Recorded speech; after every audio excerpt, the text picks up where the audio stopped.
Différents rapports ont été examinés par les conseillers de la 6e mandature pour le compte de la 2e session ordinaire de l'année 2019, du 24 septembre 2019 au 15 janvier 2020.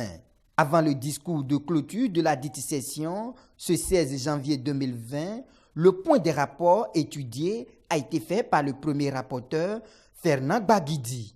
3 rapports en date du 15 octobre 2019 relatifs à l'autosaisine de la RAC contre la Radio Soleil FM. Suite à l'adoption de ce rapport, la plénière a retenu de procéder à l'instruction du dossier relatif au reportage réalisé le mardi 15 octobre 2019 par la Radio Soleil FM sur les événements de troubles survenus à Tchaourou liés à la présence du député Adam Bagoudou à une cérémonie de prière.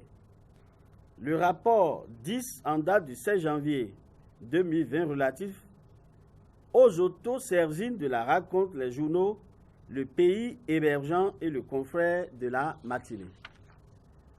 La plénière des conseillers, après étude et adoption de ce rapport, a retenu que les directeurs de publication des journaux Le Pays Émergent, Le Confrère de la matinée sont mis en demeure de respecter les dispositions des articles 2, 6 et 11 du Code de déontologie de la presse béninoise. Devant les conseillers, les patrons des organes de presse et une délégation de la Haute Autorité de l'Audiovisuel de la Communication AC du Togo, le président Rémi Prosper Moretti a salué la qualité du travail de certains professionnels des médias.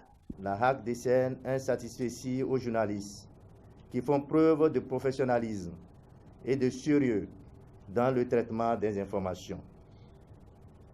Cela constitue à nos yeux un motif de fierté, car la liberté, qui est la sève nourricière de la presse, ne peut s'enraciner durablement que si elle porte le sceau de la responsabilité. Dans son discours de clôture, il est revenu sur l'importance et la nécessité du renouvellement des conventions. Nous saisissons encore cette occasion pour inviter les promoteurs des médias à s'approprier les conventions et les cahiers de charges. Ce sont les piliers sur lesquels repose notre partenariat. Enfreindre les normes qui nous lient peuvent conduire à des désagréments. La non-renouvellement des conventions ne surgit pas ex nihilo. Il est fondé et motivé. Nous tenons à rappeler ici et maintenant que force doit toujours rester à la loi. Le président de la HAC n'a pas manqué d'inviter ses collaborateurs à rester toujours fixés sur les objectifs de la 6e mandature pour une institution HAC qui opère des changements qualitatifs.